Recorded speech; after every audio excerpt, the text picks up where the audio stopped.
Assalamualaikum warahmatullahi wabarakatuh. Perkenalkan, saya Salma Fariha dari kelas IPI 3A.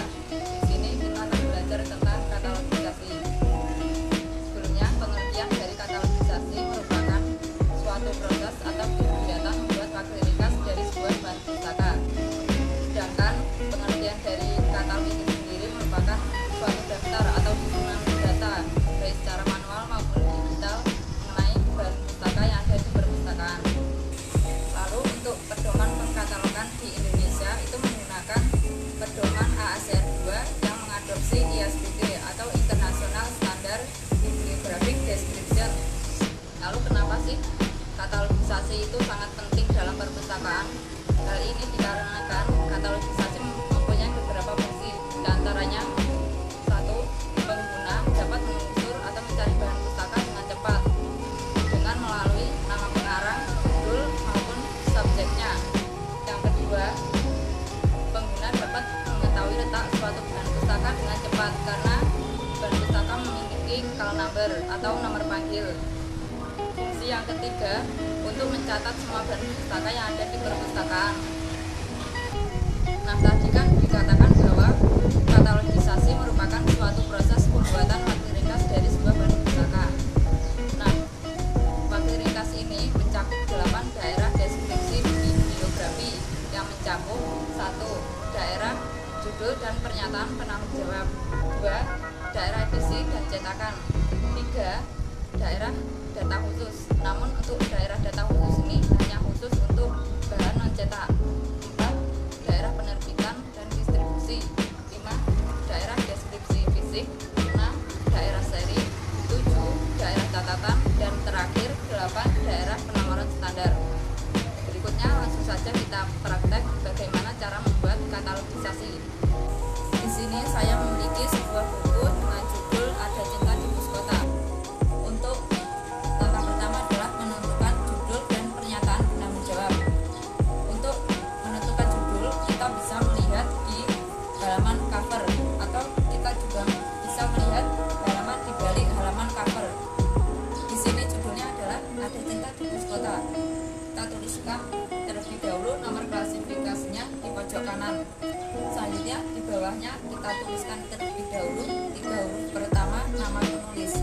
Di sini nama penulisnya Ali Sodikin, berarti 3 huruf pertama adalah Ali. Huruf depan menggunakan huruf kapital. Selanjutnya kita tuliskan nama penulis secara lengkap, yaitu Ali Sodikin, karena ini merupakan buku karya pengarang 1. Jadi tajuk entry utamanya adalah ada di pengarang, sedangkan tajuk entry tambahannya judul. Setelah itu bawahnya pojok kanan kita tuliskan huruf pertama dari judul. Di sini huruf pertamanya adalah A. Kita tuliskan menggunakan huruf kecil. Setelah itu kita tuliskan judulnya, lalu anak judul. Setelah itu garis miring penanggung jawab, yaitu penulis sendiri. Kita lanjut untuk daerah 2, yaitu daerah edisi dan cetakan. Bisa kita lihat daerah edisi dan cetakan biasanya ada di balik halaman cover. Di sini tertuliskan cetakan 1. Kita tuliskan menggunakan singkatan C.1. Baru setelah itu lanjut ke daerah 4. Karena daerah 3 ini, daerah 3, daerah data khusus, tadi sudah saya katakan daerah data khusus hanya untuk bahan non cetak. Berarti kita cari penerbit dan distribusinya. Bisa dilihat di halaman balik cover. Buku ini diterbitkan oleh Gelaran Buku Jambu Elbiter Kota Kediri. Kita tuliskan dulu tempat terbitnya, yaitu Kediri, lalu nama penerbit. Ini nama penerbitnya Gelaran Buku Jambu Elbiter. Lalu tahunnya di sini tahun terbitnya 2019.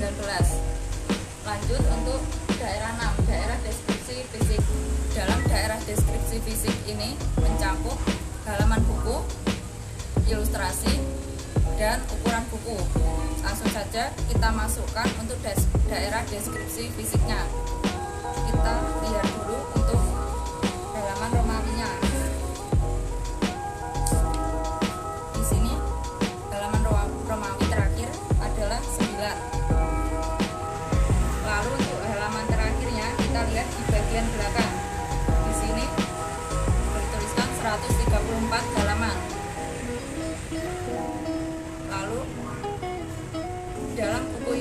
tidak terdapat ilustrasi, jadi tidak perlu dituliskan ilustrasinya.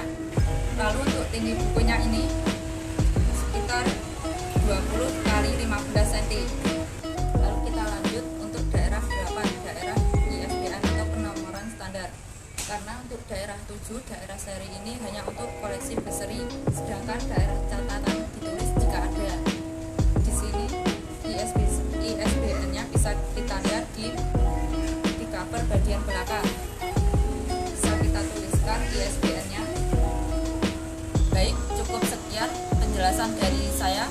Semoga bermanfaat dan mohon maaf jika ada kesalahan karena saya sendiri juga masih belajar. Wassalamualaikum warahmatullahi wabarakatuh.